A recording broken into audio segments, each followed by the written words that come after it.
Hello, Liam Horan here from Sleenoo at Careers.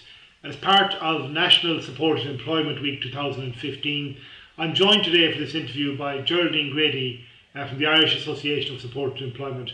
First of all, Geraldine, your exact title within the IASE is? The Employment Development Officer with IASE.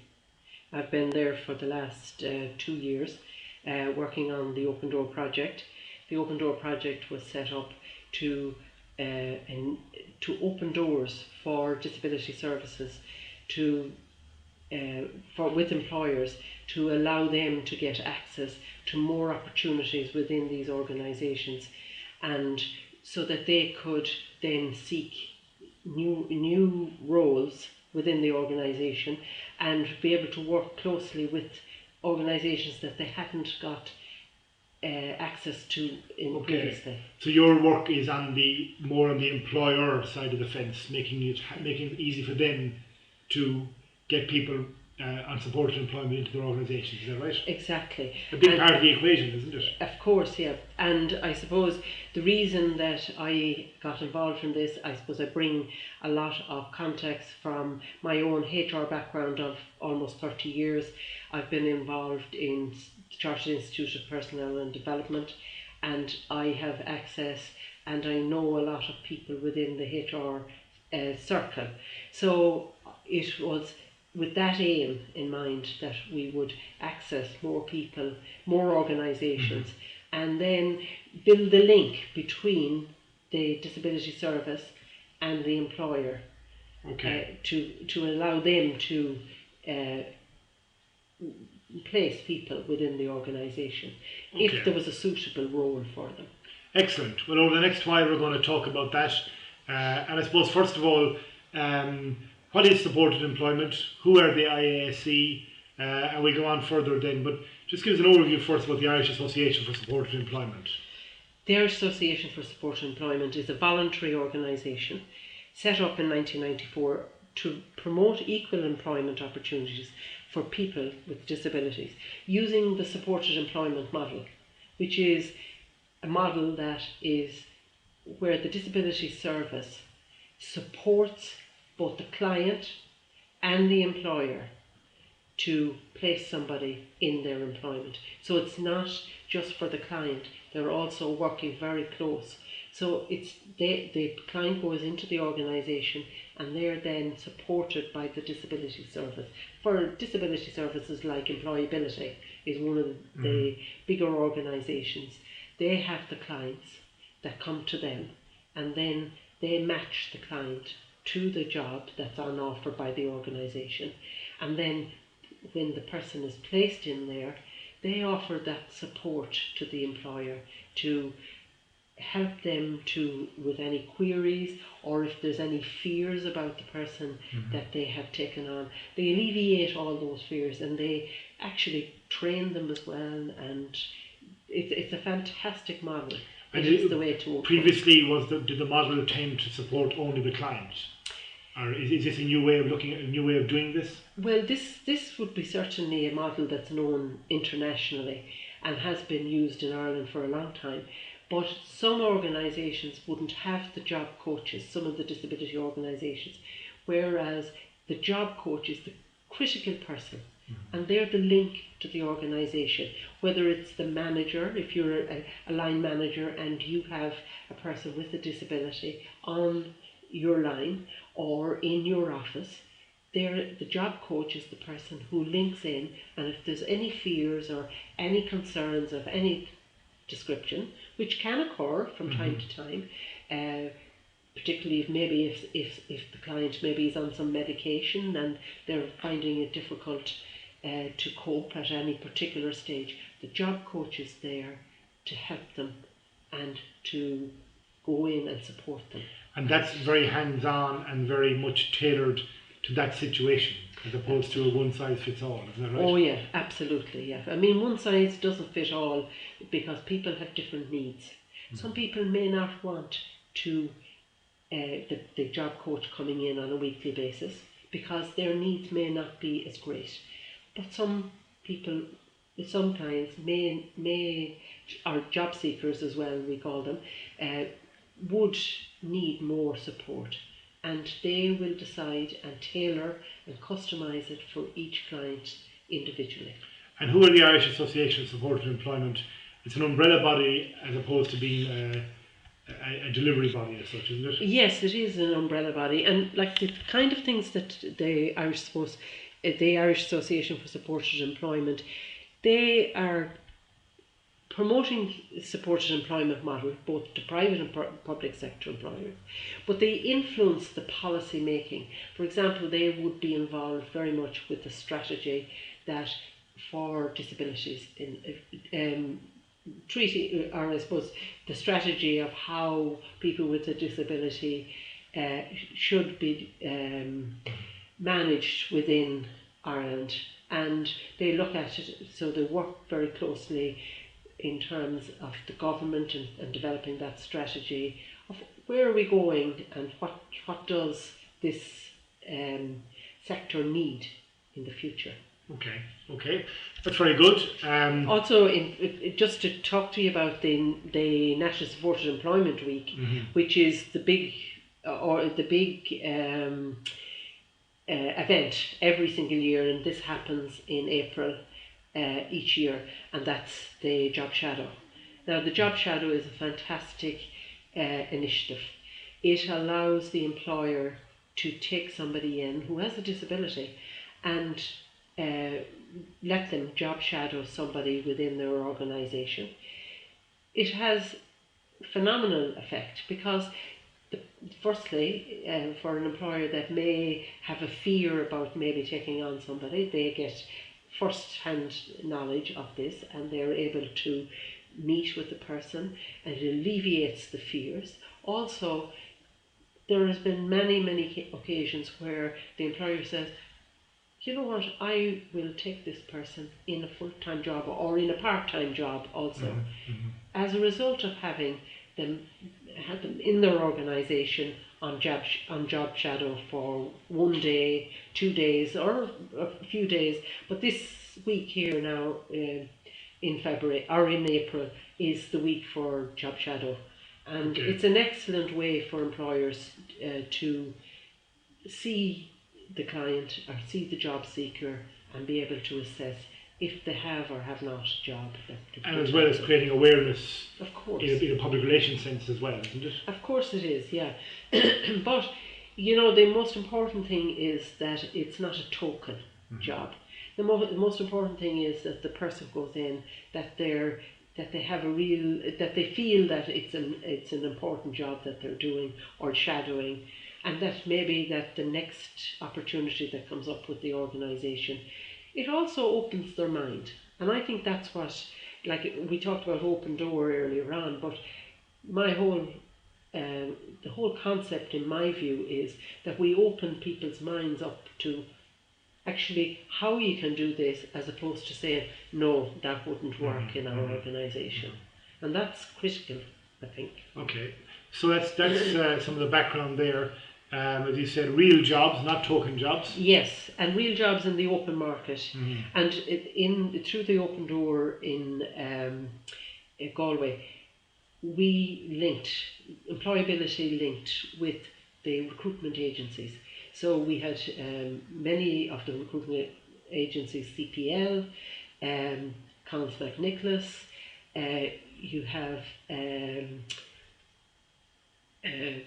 Collins McNicholas, CareerWise, and a number of the others who actually came together, and employability presented to them as to what they would require and need, and they have linked their databases with employability database, and this has been a real progress because they had tried to make this connection for many years, and it didn't happen for whatever reason. It wasn't it wasn't intentional in any way, but it's now working very well.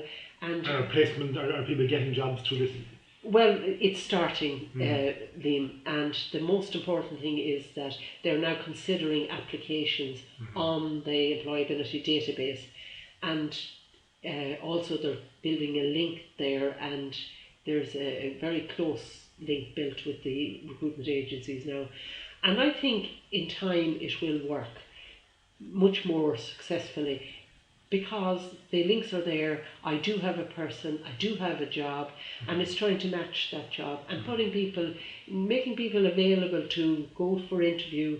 Like, I mean, for example, an IT company in Galway recently interviewed a person on the autism spectrum, and they didn't get the job, but the person got the same opportunity to go for the interview. Now, and that's another thing that the disability services and the job coach do. They prepare the person for the interview.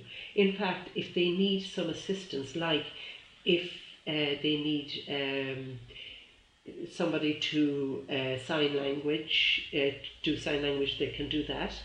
And many other supports that the job coach can do.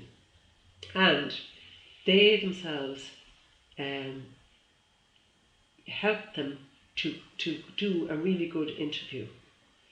In the open market, I know it's more difficult, but that support is there for them.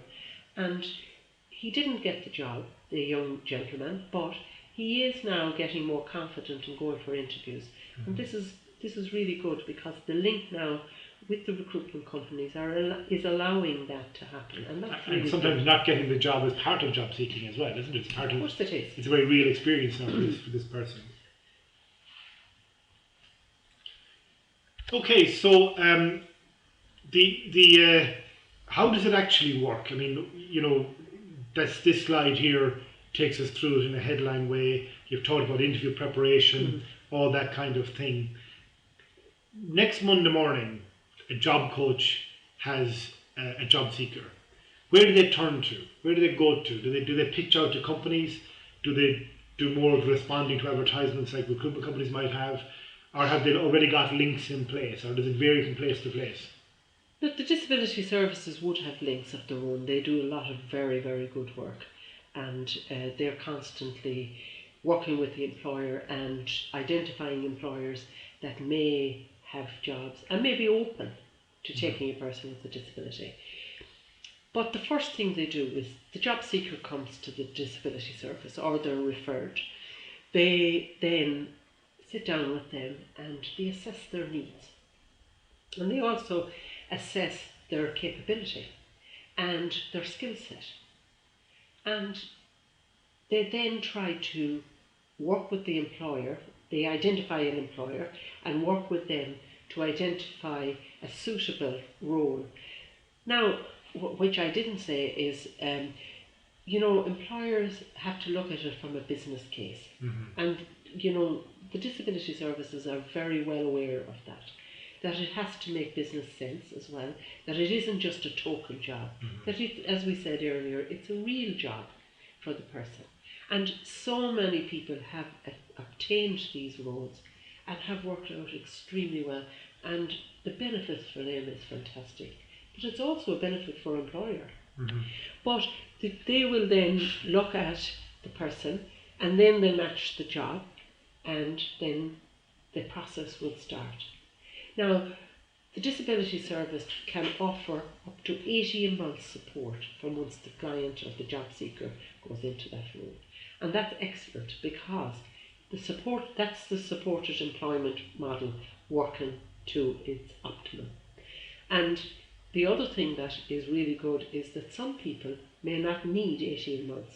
Mm-hmm. They may say, no, I'm grand now. Mm-hmm. I'm doing really well and the employer is happy. But the employer always knows that the job coach is just there, a phone call away, and that they can call them and really run anything by them. Yeah, and a big part of what we want to do here today is look at why employers might engage in this model, why they might take people on in supported employment. And that's one of the reasons, is that maybe, you know, that's a support they don't have with other employees, perhaps, that they've a kind of a sort of middleman type operation with somebody, or a relation with somebody who's a mentor to the employee, yeah, and a resource for the employer. So there are huge benefits there. There are, and not alone that, but Liam, when an employer is thinking about taking a person with a disability, when you make the approach with them, they all have fears. And some of the fears that have come to me is they would say, but Geraldine, if it doesn't work out, what am I going to do? I couldn't really let this person go. And I'm saying, of course you can, because the job coach is there. And in some occasions, in one occasion that I am aware of, the young person was working in the organisation, was on medication, and had, because they were doing really well and getting on great in the organisation, they decided to reduce their own medication, or they had asked the doctor to do that. But they then felt unwell, and immediately the job coach came in. They helped them through the process, brought them back out, and the person was out of the workplace for 4 or 5 weeks, got themselves medically well again, and walked back in, and they're working fantastic. So that's the kind of support that the employer can get with good job coaches. And again, that might not be available for an employer with another employee. Perhaps they could be floundering around looking for a solution here. So that's one of the the benefits of it. You've touched on some of this here as well in interview preparation. So next, in this interview, we're going to look at it from the employer side. As you said, things must make sense. Things must be real, not token. And employers like to have grants and incentives to encourage them to do certain things. We're going to look at some of the grants and incentives that are available to employers if they get involved in the supported employment sector. The disability awareness training, it's 90% funding to do what exactly? To train people within the organisation to understand how to deal with people with a disability.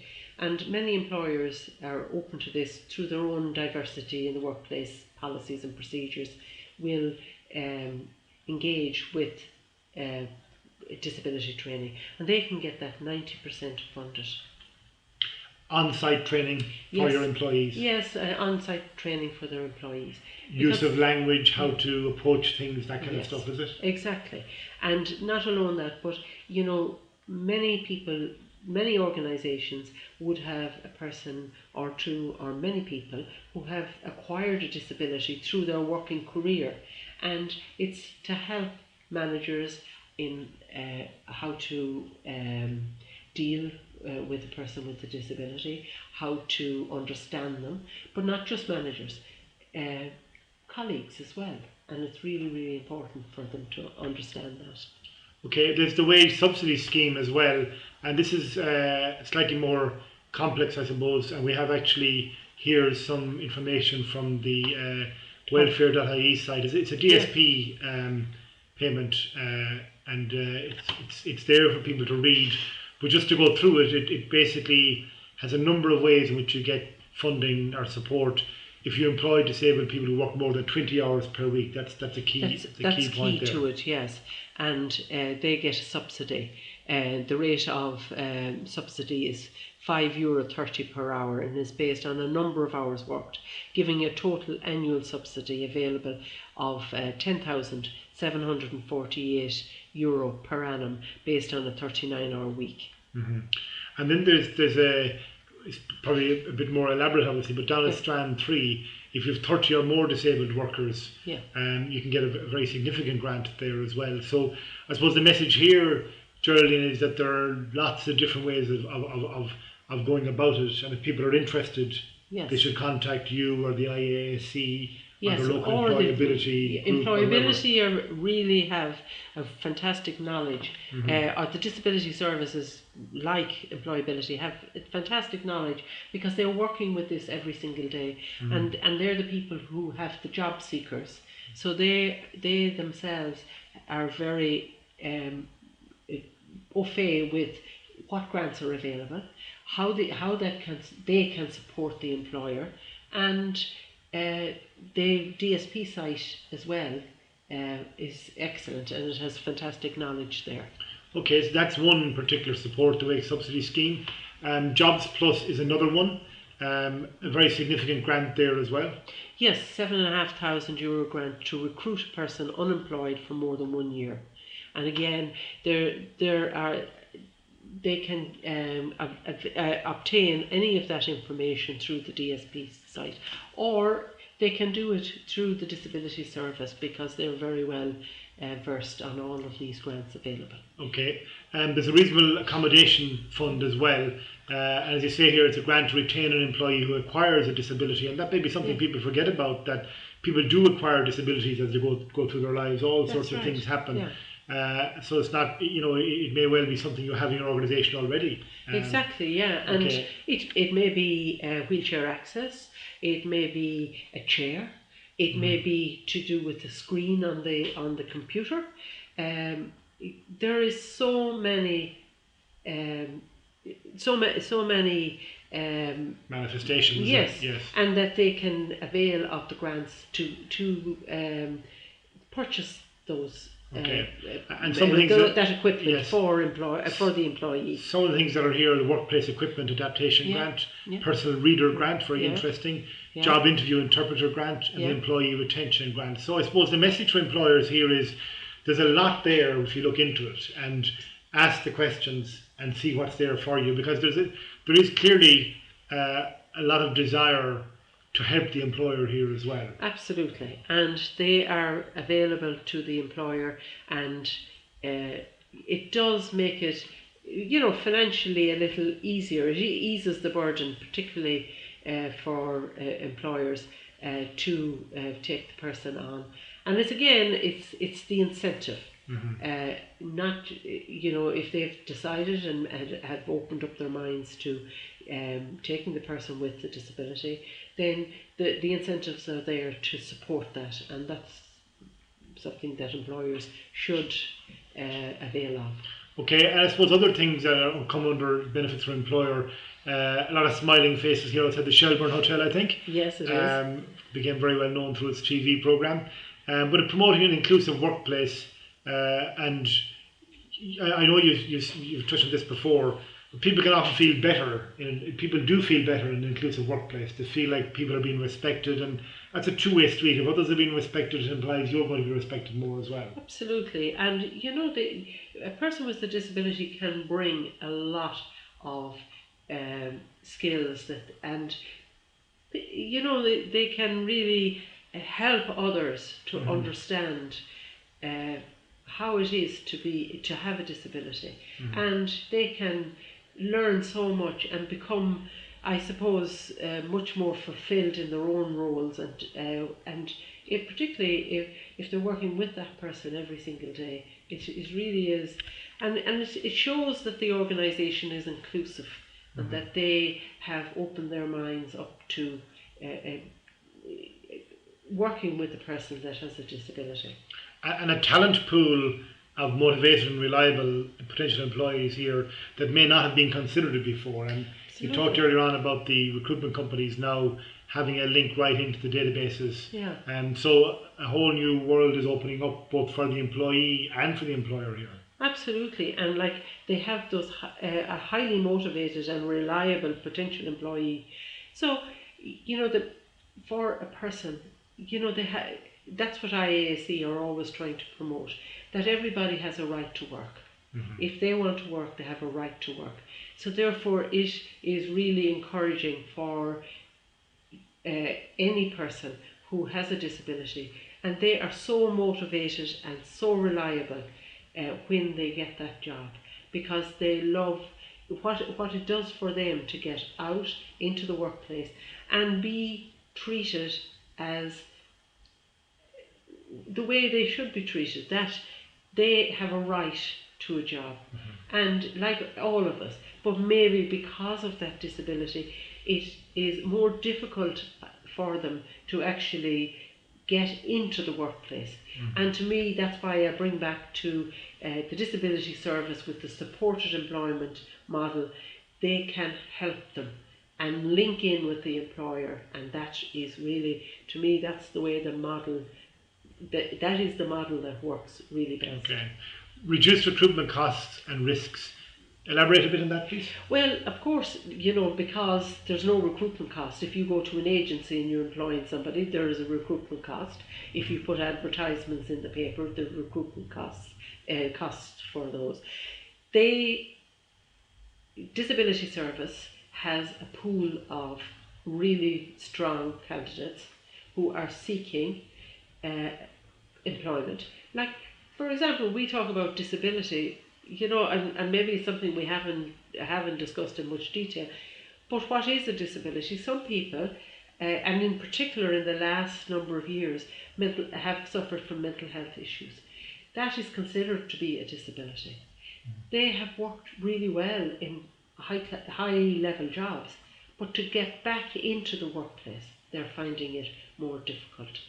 So again, when you have no recruitment costs and the risks are reduced because you have the supported employment model there, and that support to bring the client or the job seeker into the workplace, support them while they're there, support the employer when they're taking them on. So the risk is very much reduced. Plus, as I said earlier, you have a more highly motivated employee because they want to work. They really and truly want to get back into the workplace. And just in terms of the relationship between the employer and the job coach, so let's say there's an employee in there and there's an issue of some sort, and the employer wants to talk to the job coach in a bit of shelter, with a bit of discretion. Can the job coach talk to the employer at that level of privacy, or is the job coach obliged to keep the employee informed fully as well? You know, I'm sure there are sensitivities there. There are sensitivities, but from what I see with the job coaches is they have a very open relationship with the manager of the organisation that has taken on the person. So therefore, they go in, they meet with the employee, and then they meet with the manager, and they often bring the two together, and they have an open and frank discussion. And if there are issues, they get them resolved. So it's there again, it's that support between the manager and the employee that really helps them to sort out any issues that might otherwise maybe escalate. Okay. And they do it very quickly. Okay, enhance their company's reputation as an equal opportunities employer. I suppose it goes without saying, but we'll say it anyway. All of this can have huge benefits to the company both internally and in the public eye as well. Absolutely, because you know yourself, if you're going into a company, and you know, even we look at when you go to buy something and you see, we'll say the local shop, you know, I go down to the local shop, and Super Value are fantastic. They do an awful lot of really good work, and they have a lot of people in their stores.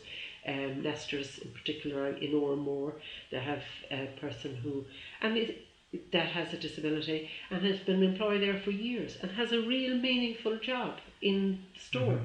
When I go in, I'm very much more inclined to go into Super Value because I believe they're doing a really good job, and you create good relationships with customers because customers see that you are that equal opportunities employer, and they talk about it. You know, if it's my sister or my brother or whatever, they have a job, and it really does enhance it. And I mean, getting new customers, they would say that the people with disabilities in Ireland have a potential spending power of 3.3 billion. Why not reach out then? You know, like they have families and friends, and the customers there are delighted that the family is delighted, and they'll support that business.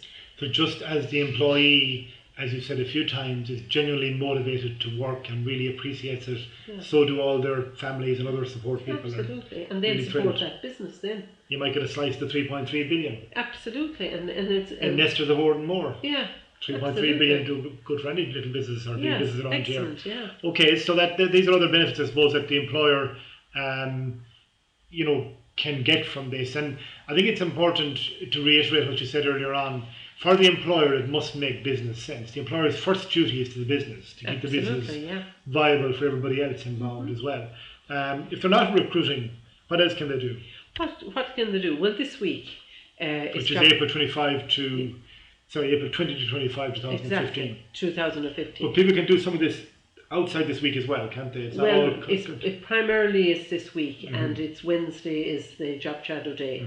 So unfortunately, we'll be broadcasting after Wednesday, so we're looking to next year perhaps. But I know from talking to Greg Barry, the chairperson, that if people want to take somebody on job shadow, they can accommodate it other times as well. They can, yes. Okay. Yeah. They offer a work experience or a placement for the person. You know, where they come in and they shadow.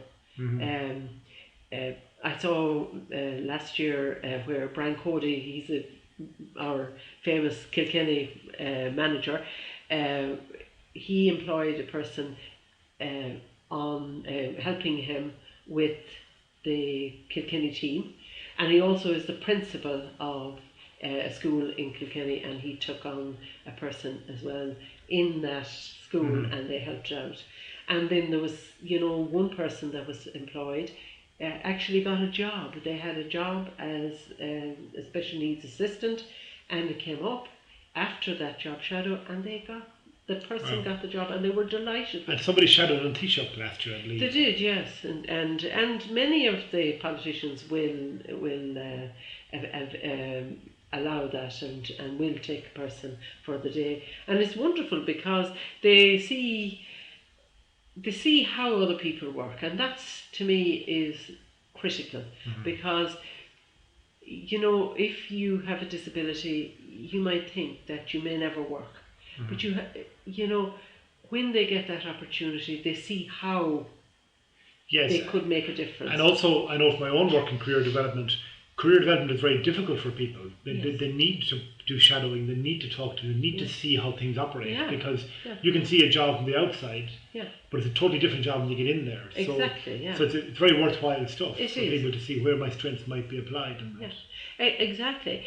And, getting, it's important that a person with a disability should get to know their local service. Where is the disability service in their area, and that they themselves then should link with them. Okay. Become a member of the IASC. For employers, the benefit of that, supporting a worthwhile organisation, obviously, does it give you more ready access to pools of talent, for example? Are you on mailing lists that get you, are there practical benefits for an employer in that? Yes, and the IAC would do a lot of good work, and they would link people with the disability service in their area, because it's the disability service in their area that can support the person, can prepare them, as I said earlier, for the interview, assess their skills, then introduce them to the company, help them with the interview prep, help them at the interview, and then when they're employed, give them that at least 18 months support. Now, in many cases, if they still need support after that, they still get it. Okay, so it's very fluid. It is very fluid, and it's very much customised to the person. It's not one size fits all, and the employers really can benefit from this. Tell me about the Open Door project. The Open Door project was a project that I worked on in the BMW region from 2013 to 2015. Again, what I was saying to you earlier, promoting equal employment opportunities for people with disabilities, and it was funded by DACT project, Pobble. But the whole purpose was to try and open the door into new employers for the disability service, and for opening the door to the recruitment companies, to get them to start thinking about putting people who have a disability forward for jobs on the open market. So these are your aims here? Yes. How did you get on? How did we get on? Did you engage with 1,500 employers? We very short of 1,500. We have secured about 40 jobs, real jobs at this stage. We organised the 24 open door events, and that was part of trying to, all those events were meeting employers and then introducing the disability service to them. I might just say about So again, it was an accelerated project to get people thinking about this, get action happening. I suppose again creating awareness, showing what can be done. Would that be fair to say? Absolutely, but it is, I suppose, what the whole aim of the project was to try and engage more employers. And particularly we concentrated on the multinationals, you know, because smaller organisations tend to be more open. Maybe that's right or wrong of that, but the bigger organisations, there are more fences to jump, isn't it? Yes, that's right, I would think. And you know, sometimes it's maybe a corporate decision or whatever, but I think that we've done very well. We've engaged the employers. We had a lot of the open door events, as I was saying, to build awareness and to raise the awareness. So really it's only at the start, and a lot of that building awareness and throughout the BMW region would be critical to move forward for the future. Okay, excellent.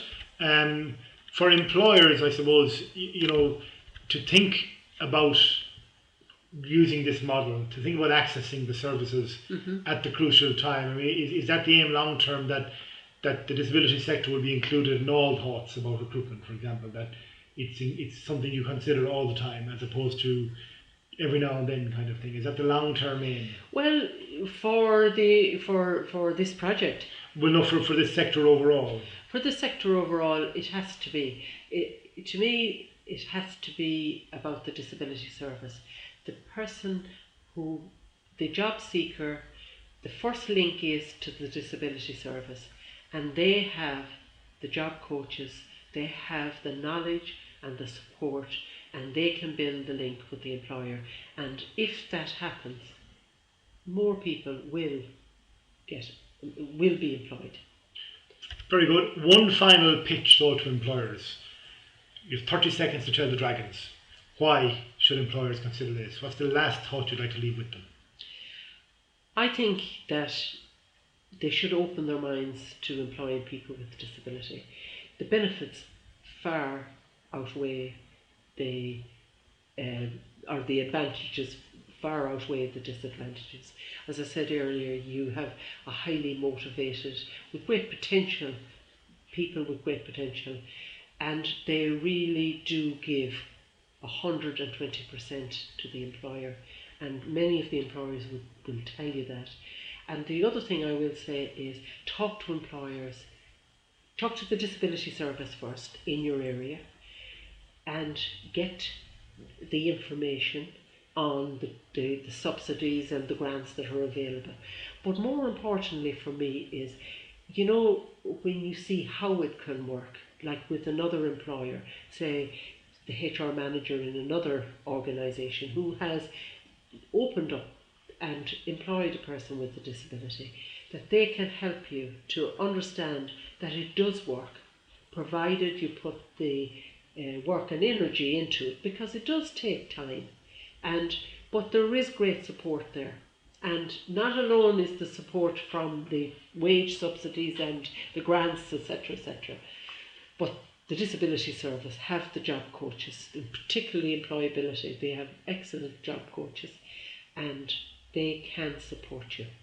And okay. I would ask and I would plead that more employers will open their minds to looking at how they can do it as opposed to not doing it. Okay, very good advocacy there. Thank you very much, Geraldine, for joining us and going through in great detail there, particularly on the employer's side, about why they should, what's there for them, how it works and all of that. As always, if you want to know more about this, go to iase.ie. Telephone number is there as well. And as Geraldine is at pains to point out, a phone call will always be dealt with, will always be answered, and the services are only too keen to hear from employers who wish to avail of the supports here. Thank you very much, Geraldine. Thank you, Lee.